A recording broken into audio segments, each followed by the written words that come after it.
انشاءاللہ تعالی اگر اللہ کو منظور ہوا تو 2 دن کے بعد ماہ رمضان المبارک کی آمد ہے، 2 یا 3 دن کے بعد اللہ پاک آج کے جمعۃ المبارک کی برکتوں کا صدقہ پوری امت مسلمہ پر اپنا خاص فضل اور کرم نازل فرما۔ دعا گو ہے کہ اللہ ہمیں توفیق عطا فرما، صحت عطا فرما، ہماری جسمانی اور روحانی بیماریاں ختم فرما دے، ایسی تازگی عطا فرما جو ہمارے جسموں کو بھی تازگی دے اور ہماری روحوں کو بھی تازگی دے، تاکہ ہم تیرے کرم سے اور تیرے فضل سے ماہ رمضان المبارک کی برکتوں کو، سعادتوں کو حاصل کر سکیں۔ میں نے قرآن مجید فرقان حمید کی ایت مقدسہ کا ایک حصہ تلاوت کیا ہے، جس میں اللہ رب العزت نے ارشاد فرمایا، شہر رمضان الذی انزل فیہ القرآن،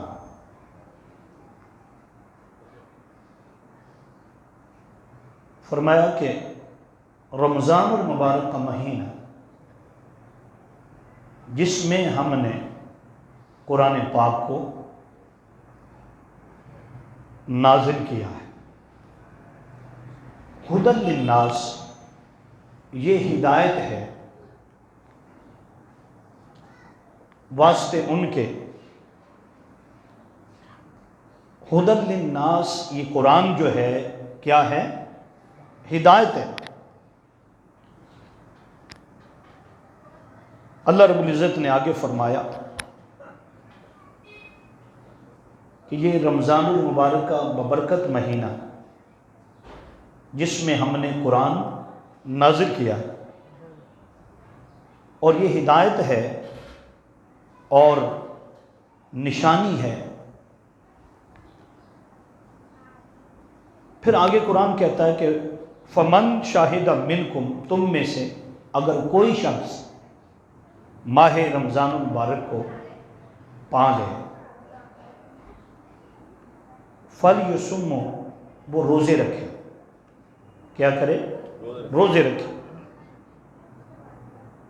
وَمَنْ كَانَ مَرِيضًا أَوْ عَلَىٰ سَفَرٍ، اور اگر تم میں سے کوئی مریض ہو یا سفر میں ہو تو فرمایا وہ گنتی پوری کرے بعد میں۔ فرمایا اللہ آسانی چاہتا ہے تمہارے لیے، اللہ پاک آسانی چاہتا ہے، اس لیے فرمایا گیا کہ وہ اپنی گنتی کے دن جو ہے وہ پورے کرے بعد میں۔ اور آگے قرآن کہتا ہے کہ وہ گنتی کے دن پورے کرتے ہوئے اللہ کی بڑائی بیان کرو اور اس کے شکر گزار بن جاؤ۔ اللہ تبارک و تعالیٰ کی فضل، عنایات، رحم و کرم کا موسم شروع ہونے والا ہے۔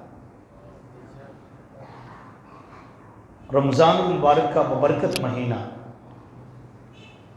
تشریف لانے والا ہے۔ وہ مہینہ جس کے لیے پورا سال اللہ رب العزت فرشتوں کو حکم دیتا ہے کہ وہ جنت کو سجا دے۔ جب وہ سج جاتی ہے اور ماہ رمضان المبارک کی پہلی رات، یعنی ادھر چاند جو ہے نظر آتا ہے، تو پھر جنت میں ہوائیں چلتی،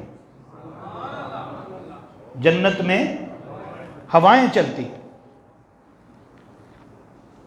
اور پھر وہ جو جنتی درخت ہیں اس کے پتے آپس میں ٹکراتے ہیں، فرمایا اس سے ایک سریلی آواز نہ کسی نے سنی اس سے پہلے. فرمایا وہ خاص آواز ہے جو صرف ماہ رمضان المبارک کے استقبال کے لیے یکم رمضان المبارک کی شام یعنی 29 یا 30 شعبان المعظم کا مہینہ پورا ہو جاتا ہے اور رمضان المبارک جب شروع ہوتا ہے تو فرمایا جنت میں بھی ایک خاص ہوا ہے. پھر حوریں اللہ کے حضور اپنے ہاتھ اٹھا کر دعا کرتی ہیں اور دعا یہ ہوتی ہے کہ اے باری تعالیٰ اس مہینے میں وہ خوش نصیب جو تیرے بندے ہیں وہ رمضان المبارک کا استقبال کر رہے ہیں، وہ روزے رکھیں گے، راتوں کو جاگیں گے، قرآن پاک پڑھیں گے،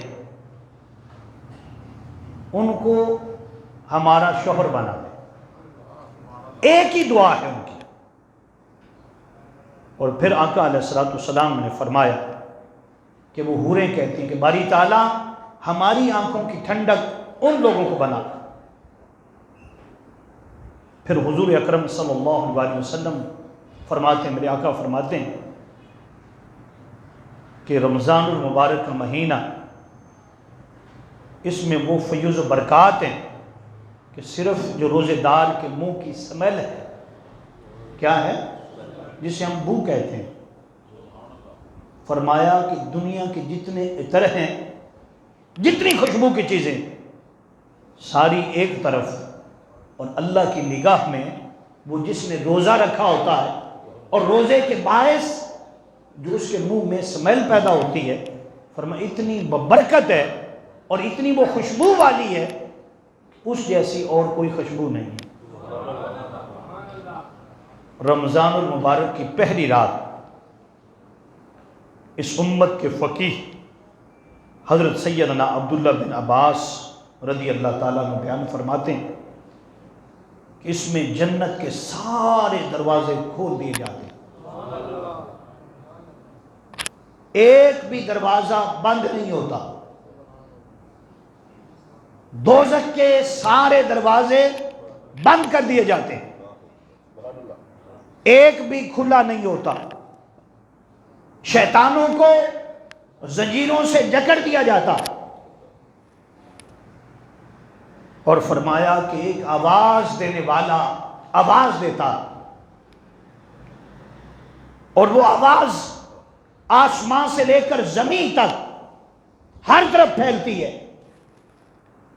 اور فرمایا وہ آواز کیا ہوتی ہے کہ اے خیر کے چاہنے والوں، اے بھلائی کے چاہنے والوں، اے روزے داروں اور روزے کا ارادہ رکھنے والوں، آؤ اللہ پاک کی رحمت تمہیں بلا رہی ہے، آؤ اس کا کرم بلا رہا ہے. اور فرمایا کہ پھر اس آواز میں یہ بات ہوتی، خوش ہو جاؤ، اللہ پاک تمہارے اس جوش کو، اس جذبے کو قبول کر رہا ہے. اور پھر آقا نے فرمایا ایک اور آواز بلند ہوتی ہے، وہ آواز یہ ہوتی ہے کہ اللہ رب العزت کے فرشتے کہتے ہیں کہ اے شر کے چاہنے والوں، اے بدی کے چاہنے والوں، اے گناہ کرنے والوں، رک جاؤ، حیا کرو، شرم کرو، روک دو اپنی بدماشیاں، روک دو اپنے ظلم، نہ اپنے اوپر ظلم کرو نہ کسی اور پر ظلم کرو، کیونکہ ماہ رمضان المبارک برکت والا، کرم والا، فضل والا تشریف لا چکا ہے. یہ حضرت عبداللہ بن مسعود اس کو بیان فرماتے ہیں. پھر فرمایا کہ اللہ پاک ماہ رمضان المبارک کی راتوں میں اور دنوں میں، دن بھی ببرکت ہیں اور راتیں بھی ببرکت، ہر دعا کرنے والے کی دعا قبول ہوتی. اور فرمایا ہر رات 60,000 لوگ، کیا 60,000 لوگوں کو اللہ پاک جہنم سے آزادی عطا فرما دے۔ اب یہ کہیں کہ پوری امت میں 60,000 نہیں، ہر جگہ پر اس کا کرم بڑا وسیع ہے۔ فرمایا کئی 60,000 وہ جن پر جہنم واجب ہو چکی ہوتی ہے، اللہ پاک فرشتوں سے کہتا ہے کہ انہیں جنتی بھی لکھ دو، یہ میرے دوستوں میں شمار ہو گئے، اب جہنم سے ان کا کوئی لینا دینا نہیں ہے، یہ جنتی ہیں۔ اور پھر آقا نے فرمایا کہ آسمانوں پر جو فیصلے ہو رہے ہوتے ہیں، آسمانوں پر جو فیصلے ہو رہے ہوتے ہیں، اس میں ہر فیصلہ جو ہے وہ خیر پر ہوتا، یعنی برائی کسی جگہ پر نہیں ہوتی۔ اور اس پر آقا علیہ الصلوۃ والسلام خود جو تخلیق کائنات ہیں، میرے آقا کا شوق دیکھیے کہ ماہ رجب میں میرے آقا رمضان کی دعا کر رہے ہیں، اللہم بارکا لنا فی رجب وشعبان وبلغنا رمضان۔ آقا دعا کر رہے ہیں کہ باری تعالی رجب آ گیا ہے، کون سا مہینہ آ گیا؟ اب ہمیں شعبان کے ذریعے رمضان المبارک تک پہنچا دیں۔ اس لیے میرے آقا علیہ الصلوۃ والسلام کی صرف ایک دعا نہیں، آپ حدیث پاک اٹھائیے، ایک مقام آقا فرماتے اللہم ھذا شعبان، اللہم ھذا شعبان وبلغنا رمضان، یعنی حضور نام لکھ رہے ہیں، اے اللہ جس پر آپ کا فضل ہے اور احسان ہے، وہ کون سا مہینہ ہے فضل والا اور احسان والا؟ رمضان المبارک کا مہینہ۔ تو ماہ شعبان میں حضور دعا کر رہے ہیں، اے اللہ شعبان کی برکتوں سے ہمیں مالا مال کر دیں اور اس کے ذریعے ہمیں رمضان المبارک تک پہنچا دیں۔ آپ اندازہ کریں کہ ماہ رجب میں میرے مصطفیٰ دعا کر رہے ہیں، ماہ شعبان میں دعا کر رہے ہیں، اور پھر آقا علیہ الصلوۃ والسلام جیسے میں نے کہا 2 ماہ پہلے، کتنا جی؟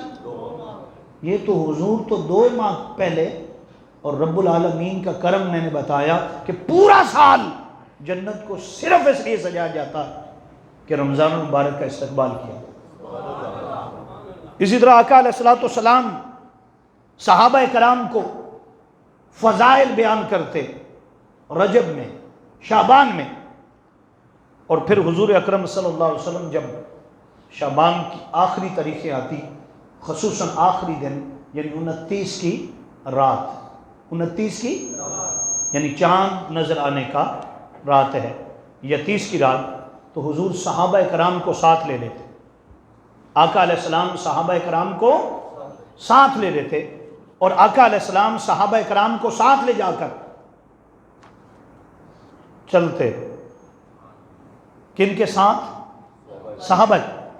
ماذا یستقبلکم ویستقبلون، آقا علیہ السلام صحابہ سے فرماتے ہیں، اے میرے صحابہ تم چل رہے ہو کسی کے استقبال کے لیے، تمہیں پتا ہے تم کس کے استقبال کے لیے جا رہے ہیں؟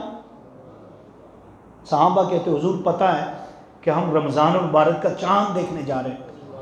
آقا فرماتے سن لو، تم کسی کا استقبال کر رہے ہو اور کوئی تمہارا استقبال کر رہا ہے، کوئی تمہارا استقبال کر رہا ہے۔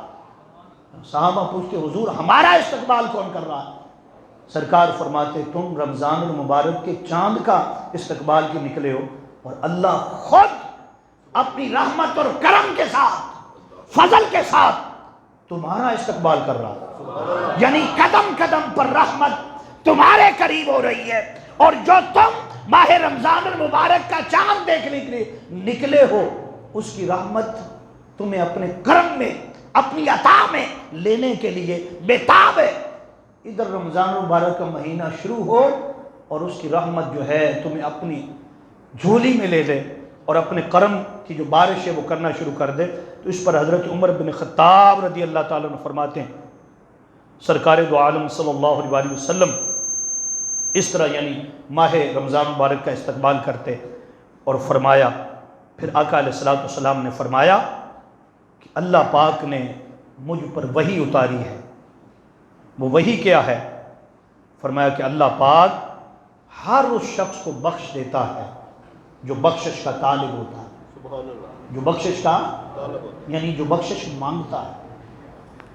فرمایا کہ یہ ان اللہ یغفر فی اول لیلۃ من شہر رمضان وکل اہل قبلۃ، آقا نے فرمایا کہ جتنے اہل قبلہ ہیں یعنی اپنا منہ کعبے کی طرف کر کے نماز پڑھنے والے ہیں، فرمایا ایک بندہ بھی ایسا نہیں ہے جسے اللہ نہ بخشتا ہو۔ کوئی ہوگا بدبخت ایسا اپنی سستی کی وجہ سے اپنے نفس کا تابع ہو کر شاید وہ اس کی رحمت سے دور ہونا چاہتا ہو، لیکن اس کی رحمت قریب کرتی۔ سرکار فرماتے ہیں جس کو حضرت سیدنا عمر بن خطاب کہتے ہیں، آقا نے فرمایا کہ اس کی پہلی رات کا یہ عالم ہے، ان اللہ یغفر فی اول لیلہ، جو پہلی رات ہے نا، جتنے اہل قبلہ ہیں، جتنے اہل، اب اس کا معنی میں کیا کروں؟ اگر اپنی طرف سے معنی کروں تو پھر یہ بنتا ہے کہ جتنے قبلہ کی طرف منہ کر کے کھڑے ہوتے ہیں، کیونکہ بدبخت ہیں نا جنہیں نہیں توفیق ملتی، رمضان المبارک کی عزت و تقریم نہیں کرتے، نہ راتوں کو جاگتے ہیں، نہ روزے کا اہتمام کرتے ہیں۔ تو یہاں پر جو معنی آئے گا، کیا معنی آئے گا؟ ان اللہ یغفر فی اول لیلۃ من شہر رمضان لکل اہل قبلہ، یعنی اس کا معنی یہ ہم کر سکتے ہیں کہ جتنے راتوں کو تراویح پڑھنے والے ہوتے ہیں، نماز پڑھنے والے ہوتے ہیں، جو قبلے کی طرف منہ کرنے والے ہیں، ایک بندہ بھی ایسا نہیں جس کی بخشش و مغفرت نہ ہو۔ سبحان اللہ۔ کون گارنٹی دے رہا ہے؟ بولو بھائی، یہ تو خوش نصیبی ہے نا ہماری۔ جو اہل قبلہ ہے، جو کعبۃ اللہ کی طرف منہ کرنے والا، نماز کی 6 شرطیں ہیں۔ کتنی؟ ایک شرط اس میں یہ بھی ہے کہ قبلے کا پایا جانا، قبلے کا، جو شخص کھڑا ہوتا ہے اور وہ کعبے کی طرف منہ کرتا ہے، کب؟ ہر نماز میں کرتے ہیں، ہر نماز میں، لیکن وہ رات جو پہلی رات ہوتی ہے رمضان المبارک کی، ادھر چاند نظر آتا ہے، آپ نماز تراویح جس کو اللہ پاک نے نفل بنایا ہے، کیا بنایا؟ فرمایا ہر جو قبلہ کی طرف منہ کرنے والا ہے وہ بخشا جاتا ہے۔ پھر آقا علیہ الصلوۃ والسلام نے جیسے یہ فرما دیا تو دیکھیں جتنا آنے والا بڑا ہوتا ہے اس کا استقبال بھی اتنا بڑا ہوتا ہے۔ استقبال بھی اگر جیسا محبوب ہوگا نا ویسا ہی استقبال ہوگا، ویسا ہی استقبال ہوگا۔ عربی زبان میں استقبال کو کہتے ہیں، کسی کے آنے کو کہتے ہیں اہلاً و سہلاً، اہلاً مرحبا بکم، مرحبا فارسی میں کہتے ہیں خوش آمدید، کیا کہتے ہیں؟ اور پنجابی میں کیا کہتے ہیں؟ جی آیا نو۔ کیا بھائی؟ یہ منافقت ہوگی کوئی جی آیا نو کہہ رہا ہو اور اس کا دل صاف نہ ہو۔ رمضان المبارک کو جو کہتا ہے اہلاً و سہلاً مرحبا، یا وہ کہتا ہے خوش آمدید، یا وہ کیا کہہ رہا ہے؟ پنجابی میں کہہ دیتے ہیں کیا مطلب ہے کہ تو آ گیا ہے، اب تیری عزت و تکریم کرنا مجھ پر واجب ہے۔ پھر وہ کیا کرتا ہے؟ اپنے آقا کی سنت کو ادا کرتا، اور سنت کیا ہے؟ آقا علیہ السلام کی معمولات کی زندگی دیکھ لو، کل 12 مہینے ہوتے ہیں، کتنے؟ باقی 11 مہینے بھی دیکھ لو، اور حضور کے یہ 12واں مہینہ رمضان المبارک کا جس میں آقا علیہ السلام نے اس قدر عبادت کی، اس قدر عبادت کی، اس قدر راتوں کو جاگے، اس قدر روزہ رکھا، ذرا اس کو سامنے رکھو، اس کو اور سب سے زیادہ مقبولیت والی جو عبادت ہے نا، کیا مقبولیت، وہ کیا ہے؟ جو حضور نے کیا وہ کرو۔ میں تو کہتا ہوں خطاب اس پر ہونا چاہیے کہ آقا ماہ رمضان المبارک کس طرح گزارتے تھے۔ ہر مومن مسلمان کو یہ پتہ ہونا چاہیے کہ یکم رمضان المبارک سے 29 یا 30 رمضان المبارک تک حضور کا ایک ایک دن، ایک ایک لمحہ، ایک ایک گھنٹہ، یہ کرم ہے کہ حضور کی پوری سیرت محفوظ ہے۔ آقا کی پوری سیرت کیا ہے؟ یعنی جو آپ پڑھنا چاہیں، حتیٰ کہ علماء نے جو سیرت کی کتب لکھی اس کے اندر تو وہ دن، سال اور دن ایک ایک کو بیان کر دیا کہ حضور نے فلاں دن کیا کیا، فلاں سال کیا کیا۔ آقا کی سیرت کے باب ہیں، تو میں یہ کہہ رہا ہوں کہ رمضان المبارک میں جو سب سے زیادہ جاننے والی چیز ہے تاکہ اس پر عمل ہو سکے، وہ ہے کہ حضور رمضان المبارک کیسے گزارتے تھے۔ آقا علیہ السلام رمضان المبارک، بولو بھائی، اس پر تو آگے چلیں گے، لیکن اب میں آپ کے سامنے آقا علیہ السلام نے ماہ شعبان المعظم کی آخری تاریخوں میں، غالباً 29 تاریخ کو یا 30 تاریخ کو آقا نے خطبہ دیا۔ کیا دیا؟ اس کو خطبہ عظیم المرتبت خطبہ کہا جاتا ہے اور استقبالی خطبہ کہا جاتا ہے۔ اس کو حضرت ابو ہریرہ نے بھی بیان کیا، حضرت سلمان فارسی نے بھی بیان کیا، اور بھی صحابہ کرام نے بیان کیا ہے۔ صرف اس خطبہ کو میں آپ کے سامنے رکھوں گا کیونکہ وقت قلیل ہے۔ عربی میں اگر جائیں تو پھر ترجمہ اردو رہ جائے گا، تو جو بات آپ تک پہنچنے والی ہے وہ سیدھا باتیں میں آپ سے کر لیتا ہوں۔ اللہ پاک اس پر ہمیں عمل کرنے کی توفیق عطا فرمائے۔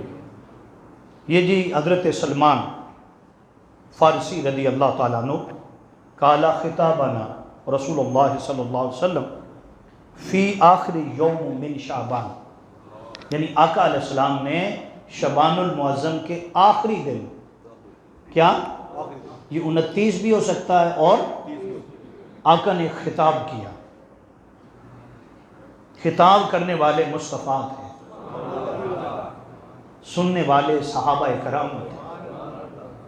ماہ شعبان المعظم کی آخری تاریخ تھی۔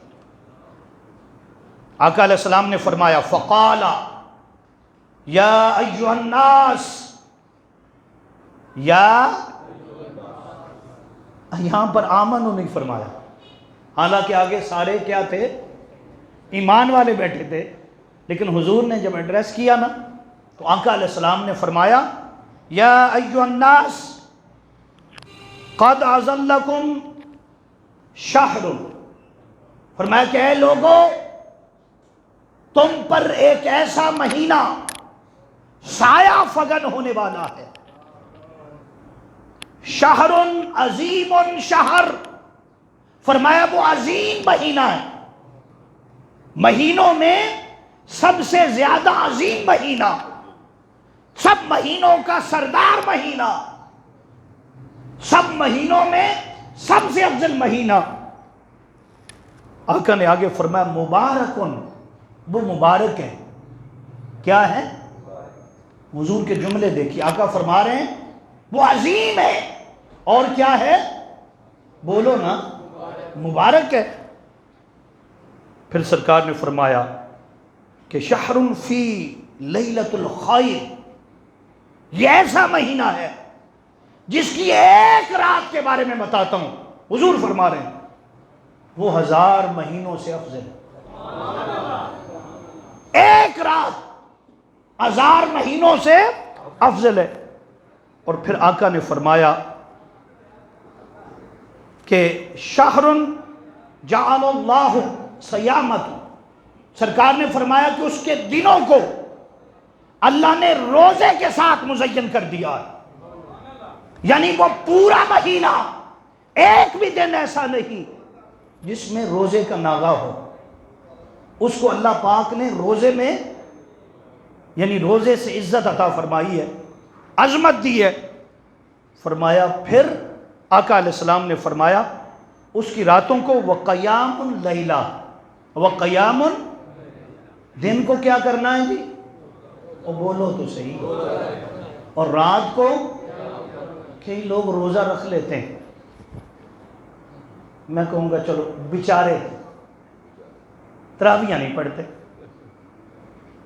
اور کئی پڑھتے ہیں، وہ بھی تلاش کر رہے ہوتے ہیں قاری صاحب، حافظ صاحب، وہ خوش نصیب کون ہے جو بڑا جلدی جلدی پڑھے. روزے کا بھی ایک مقصد ہے، اس نے تمہیں بھوکا رکھ کر کیا کرنا ہے. راتوں کو قیام کا بھی مقصد ہے، اس نے تمہیں کھڑے ہو کر کے کیا کرنا. قیام کے لیے فرشتے تھوڑے، بولو نا، کیا ضرورت تھی. سمجھانا یہ چاہتا ہوں، روزہ رکھنے والوں، روزے کا بھی اجر ہے، روزے کی فضیلت ہے، اور روزے کے آداب بھی ہیں، روزے کی روح بھی ہے. کئی لوگ ایسے ہیں منہ باندھ لیتے ہیں، جیسے وہ گاؤں میں دیکھتے ہیں یا گجروں کے ہاں دیکھو نا، تو جب وہ کوئی بھینس کا بچہ آتا ہے تو کیا کرتے ہیں اس کو، بولیں جی، وہ چھکا بناتے ہیں، ہاں جی، منہ کو چڑھا دیتے ہیں. کیوں؟ بولو نا. کئی لوگ ایسے ہیں، باندھا ہوتا ہے منہ کے آگے، یعنی وہ دیکھنے میں تو نہیں نظر آتا لیکن روزہ رکھ لیتے ہیں، لیکن روزے کی روح کو نہیں پہنچتے. وہی لڑائی، وہی جھگڑے، وہی فوش کلامی، وہی گالی، وہی گلوچ، وہی دھوکہ بازی، وہی فراڈ، وہی بے ایمانی، بلکہ پہلے سے بھی زیادہ، پہلے سے بھی. رمضان المبارک میں کئی لوگ بے ایمانی کم کرتے ہیں. ہاں جی، کیا کرتے ہیں جی؟ آج کل سچ تقریر کرنا بھی بڑی ہاں جی مسئلہ ہے. جو اچھی بات کرے اس کو کوئی چھوڑتا نہیں ہے، لیکن باتیں یاد رکھ لیں، وہ سننے کی ہوتی ہیں، کرنے کی ہوتی ہیں، اور کرنی چاہیے. اور یہ نہیں دیکھنا چاہیے فلاں ناراض ہوتا ہے، فلاں ناراض ہوتا ہے، فلاں نہیں، کوئی کرنے کی والی باتیں ہوتی ہیں. اور یاد رکھ لیں، یہ دنیا دار کسی سے کیا چھینیں گے، جس کو اللہ عزت دے کوئی عزت چھین نہیں سکتا اس کو. اس لیے ڈرنے کی کوئی ضرورت نہیں ہے. تو میں نے کہا کئی لوگ ہوتے ہیں روزہ، لیکن بے ایمانی ان کی بڑھ جاتی ہے.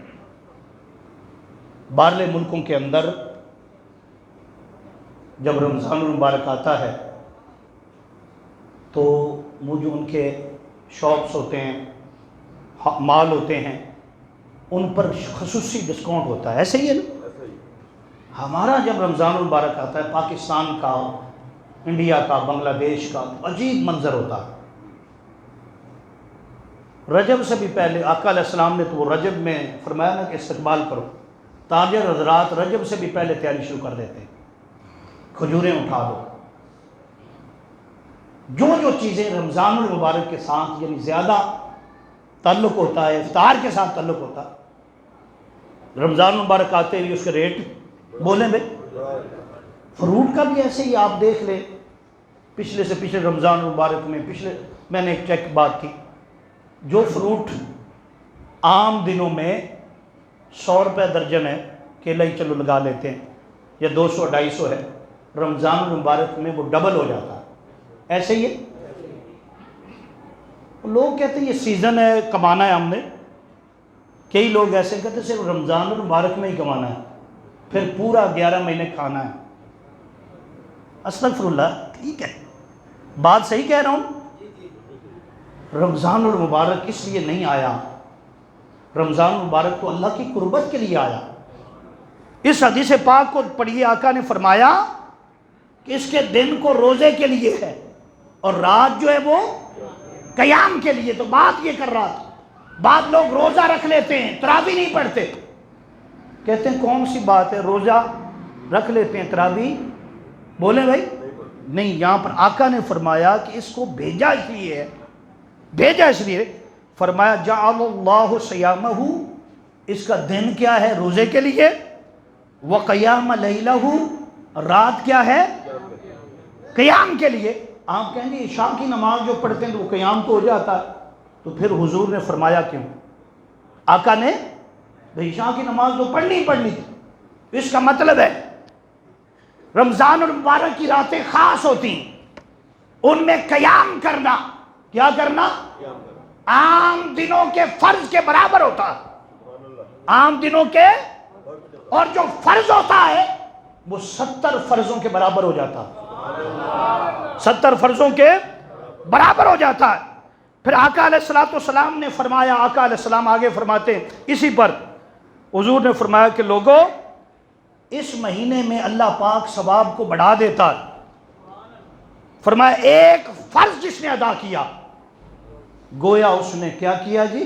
70 فرض ادا کیے۔ کتنے جی؟ 70 فرض ادا کیے۔ اسی طرح آقا علیہ السلام نے فرمایا، سرکار فرماتے ہیں کہ یہ صبر کا مہینہ ہے۔ کیا ہے جی؟ روزہ صبر سکھاتا ہے۔ فرمائیے غم خواری کا مہینہ ہے۔ کیا؟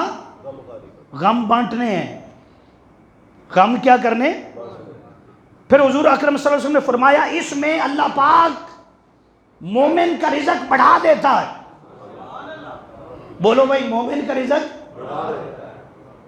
مومن ہو تو تمہیں یہ محسوس ہوگا بے ایمانی نہیں کرنی، لوگوں کو لوٹنا، خود نہیں کوشش کہ چلو ٹھیک ہے رزق بڑھا دیتا، اس کا مطلب ہم ریٹ بڑھا دیں، نہیں، جہاں تک ہو سکے جو جائز منافع ہے وہ لیں، وہ لیں۔ لیکن رمضان المبارک کی عزت و احترام میں آپ جتنا ریٹ کم رکھیں گے اللہ پاک اتنا برکت سے نوازے گا، اتنا برکت سے نوازے گا، حلال رزق عطا کرے گا آپ کا وہ جو 1 روپیہ ہے وہ 10 کے برابر ہو جائے گا، 70 کے برابر ہو جائے گا۔ دیکھیں نا، یہ تو روپے کی بات ہے، یہی 1 روپیہ تھا نا 20 سال 25 سال 30 سال 50 سال، اچھا چلو 100 سال پیچھے چلے جائیں، جس کے پاس 1 روپیہ ہوتا تھا کتنا امیر آدمی تھا، ایسے ہی ہے۔ اس وقت برکت تھی، کیا تھی؟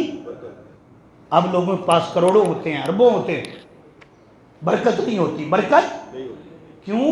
دل ایمان سے خالی ہوتا، جہاں ایمان نہیں ہوتا وہاں برکت نہیں ہوتی، اور جہاں برکت ہوتی ہے پیسے کم بھی ہوں، مال، برکت اتنی ہوتی سارے کام ہو جاتے، سارے کام ہو جاتے۔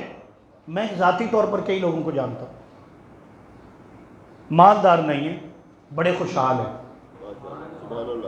اور میں ذاتی طور پر ممبر پر بیٹھ کر جھوٹ نہیں بول رہا، ایسے لوگوں کو بھی جانتا ہوں جو اربوں میں ہیں، کروڑوں میں ہیں، کروڑوں میں ہیں، چلو لاکھوں میں ہیں، کیا ہے، لیکن جب بھی ملیں گے روتے ہوئے ملیں گے،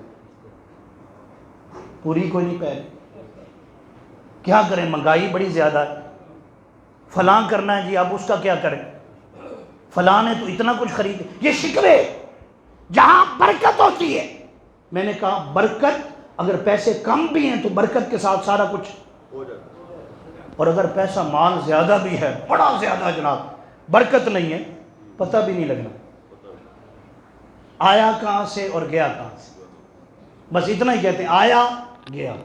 تو بتانا یہ چاہتا ہوں، یہ کیا ہے جی؟ برکت کا، اس میں رزق بڑھا دیا جاتا۔ پھر آقا نے فرمایا جو کوئی کسی روزے دار کو افطاری کرواتا ہے، کیا کرواتا ہے جی؟ اب تو میں نے کہا نا کہ برکت اٹھ گئی، لوگ خود ہی وہ کہتے ہیں ہمارا اپنا نہیں پورا ہوتا۔ پہلے پیچھے چلے جائیں، لوگ مسجدوں میں ہر روز مسجدوں کے اندر افطاری بھیجتے تھے، کہیں یہ نہ سمجھ لینا کہ مولوی صاحب بھی اپنا یہ راستہ ڈھونڈ رہے ہیں، نہیں، اللہ پاک نے سب کچھ دیا ہوا۔ میں نے کبھی ایسا نہیں ہوا کہ یہ جانتے ہیں دوست سارا کچھ پڑھا بھی ہو تو میں الگ کرتا ہوں، کوشش کرتا ہوں گھر میں کروں، کیا کروں؟ تو پھر ہی ثواب یہ ساری چیزیں بنتی ہیں نا۔ تو میں یہ نہ سمجھ، کیونکہ ماحول اس طرح کا ہے نا، پہلے لوگ اس وقت تک افطار نہیں کرتے تھے جب کسی کو ساتھ افطار کروا نہ لیتے، کیونکہ آقا نے فرمایا جس نے کسی روزے دار کا روزہ افطار کروایا، کس کا جی؟ یہاں یہ بھی نہیں آیا کہ وہ غریب ہو، کوئی یتیم ہو، کوئی بیوہ کو ڈھونڈے، یہ بھی فرمایا جس نے روزے دار کا روزہ وہ کوئی بھی ہو، اس کا روزہ افطار کروایا، فرمایا اللہ برابر ثواب اس کو عطا فرمائے۔ کتنا ثواب ہوگا؟ فرمایا جتنا روزے دار کو وہ دیتا ہے، جتنا روزے دار کو اتنا ہی افطار کروانے پر بھی دیتا ہے۔ سرکار نے فرمایا، کسی صحابی نے کہا حضور ہم میں تو طاقت ہی نہیں ہے، ہم میں طاقت، یعنی کئی غریب لوگ ہیں وہ بھی چاہتے ہیں۔ آقا نے فرمایا یہ ثواب تو اللہ پاک کھجور کی ایک گٹھلی پر بھی دے دیتا، کھجور کی ایک گٹھلی، ایک کھجور جو دیتے ہو نا، وہ جو کسی کو دے دی، فرمایا اس پر بھی ثواب ہے۔ اور اسی پر آقا علیہ السلام نے فرمایا اگر یہ نہیں تو پانی کا ایک گھونٹ، پانی کا ہم ثواب ڈھونڈتے پھرتے ہیں، وہ بتا رہا ہے بھی کیسے ملتا، جس نے پانی کا ایک گھونٹ پلا دیا، کتنے جی؟ اب اس کا یہاں یہ بھی نہیں آیا کہ وہ شربت بنا ہو جناب، روح افزا ہو، وہ جناب آج کل کے جو چلتی ہیں چیزیں وہ ہو، نہ نہ نہ، کوئی جوس ہو، کوئی اعلیٰ قسم کا، اعلیٰ کوالٹی کا، اعلیٰ برانڈ کا ہو، ایسا نہیں ہے۔ کیا ہو؟ پانی ہو۔ کیا پانی؟ یہ محبت سے وہ دے رہا ہے جناب، یہ ذرا افطار کر لیں، ایک گھونٹ پانی کا ثواب کتنا؟ فرمایا پورے روزے کا۔ فرمایا جس نے ایک گھونٹ پانی پلایا، فرمایا اللہ پاک اس کو بھی اتنا اجر عطا فرماتا، اور جس کو پلایا ساتھ اس کو بھی دیتا، اس کا بھی کم نہیں کرتا۔ اور سرکار فرمایا آگے، فرمایا اس کا ابتدائی حصہ اولہ رحمت، پہلا حصہ رحمت ہے، پہلا حصہ، اور دوسرا حصہ مغفرت ہے۔ اس کا مطلب یہ بھی نہ سمجھ لینا بھی پہلے رحمت چلتی رہی پھر مغفرت، نہیں، وہ ساری رحمتیں اکٹھی ہوتی رہتی۔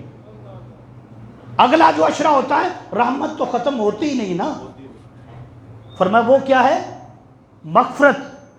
اور تیسرا حصہ فرمایا یہ جہنم سے آزادی کا ہے، جہنم سے آزادی کا ہے۔ اور پھر آخری بات، اینڈ کرتے اس بات پر، آقا نے فرمایا لوگوں میں 4 باتیں تمہیں کہتا ہوں۔ کتنی؟ میں نہیں کہہ رہا، حضور فرما رہے ہیں رمضان المبارک میں 4 کام ضرور کرنا۔ کتنے؟ آخر تک کتنے؟ کس نے بتایا؟ میرے مصطفیٰ نے بتایا۔ پوچھا کہ یا رسول اللہ 4 کام کیا ہیں؟ فرمایا 2 کام اس میں یہ ہیں کہ اللہ کو بڑے پسند ہیں، اللہ کو بڑے، حضور جلدی بتائیے۔ آقا فرماتے سنو، پہلا کام یہ ہے کہ تم اللہ کو راضی کرو، اللہ کو بڑا پسند ہے۔ وہ کیا ہے؟ فرمایا ہر وقت پڑھتے رہو لا الہ الا اللہ۔ کیا پڑھنا ہے؟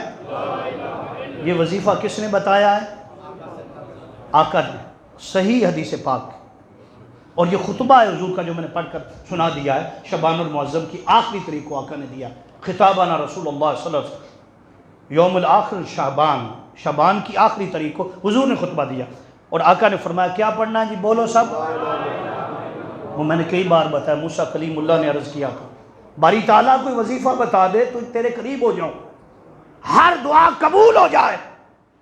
اللہ پاک نے فرمایا موسیٰ پڑھا کر اقول لا الہ الا اللہ۔ انہوں نے کہا عرض کی باری تعالیٰ یہ تو میں ہر وقت پڑھتا رہتا ہوں۔ میں نے تو کوئی اور چیز پوچھی تھی، یہ تو ہر وقت پڑھتا رہتا ہوں۔ اللہ پاک نے فرمایا کہ سن، ایک پلڑے کے اندر لا الہ رکھا جائے اور دوسرے پلڑے کے اندر کل کائنات رکھی جائے، جو کچھ بنایا ہے للہ ما فی السماوات و ما فی الارض، ہر چیز رکھ لی جائے۔ لا الہ بھاری ہے، لا الہ، اور یاد رکھ لو لا الہ مکمل تب ہوتا ہے جب ساتھ کہتا ہے محمد رسول اللہ۔ کیا کہتا ہے؟ محمد رسول اللہ۔ اور آقا نے فرمایا کہ دوسری بات یہ ہے کہ بخشش طلب کرو۔ کیا کرنا ہے جی؟ یعنی توبہ استغفار کرو، توبہ تسبیح کرو توبہ کی، استغفر اللہ ربی من کل ذنب، یہ پڑھو، اللہم اجرنی من النار، اللہم اجرنا من النار، یہ دونوں طرف منقول ہے، یہ پڑھو۔ فرمایا جس شخص نے اس تسبیح کو پڑھا، فرمایا اللہ پاک اس پر جہنم کی آگ حرام کر دے گا، جہنم کی آگ حرام کر دے گا۔ یہ کتنے کام ہو گئے؟ 2۔ اور آقا علیہ السلام نے فرمایا 2 کام اس کے ساتھ اور ہیں، یہ 2 تو اللہ کو راضی کر دے اللہ کو۔ فرمایا دوسری چیز کیا؟ وہ تمہارے لیے۔ وہ کیا؟ جنت کا سوال کرو، جنت کا کئی لوگ بڑے اشعار لکھتے ہیں جنت کو جناب ایسے ہی پتہ نہیں کیا کیا کہہ دیتے ہیں جنت کے بارے میں، لیکن یاد رکھ لو جنت وہ ہے جس کا قرآن میں تذکرہ ہے۔ اللہ سے مانگا کرو، اللہ سے حضور دعا کرتے تھے باری تعالیٰ مجھے جنت عطا فرمائے، حالانکہ تمام تر جنتیوں کا سردار بھی جنت بنی میرے مصطفیٰ کے صدقے، لیکن کتنی اہمیت والی چیز ہے، حضور دعا کر رہے تھے اللہ سے کیا مانگو بھائی؟ اور آگے سرکار نے فرمایا اگلی چیز ہے دوزخ سے پناہ مانگو، دوزخ سے یہ 4 کام کر لو، حضور نے بتائیں، فرمایا حضور یہ جو 4 کام کر لے اسے ملے گا کیا؟ آخری بات ملے گا کیا؟ آقا نے فرمایا کہ جب قیامت کا دن ہوگا نا، لوگ پیاسے ہوں گے، ہاں جی پسینے میں ڈوب رہے ہوں گے، فرمایا کہ میں حوض کوثر پر بلا کر انہیں پانی خود پلاؤں گا، اجر بھی ساتھ بتایا۔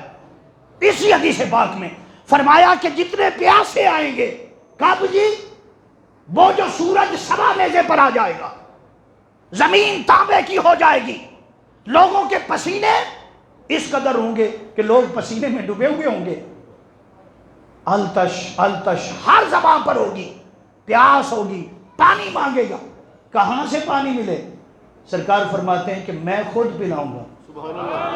کام کتنے؟ بس یہ کرو، رمضان المبارک کی تیاری کرو، اگر وقت ہوتا تو مزید عرض کرتا، روزے کے مفہوم کو سمجھو، اور جو آقا نے بیان کیا یہ پورا بیان جو حضور نے فرمایا اس پر غور سے خود بھی اس کو پڑھو، اس پر عمل کرو، اللہ پاک عمل کی توفیق عطا فرمائے۔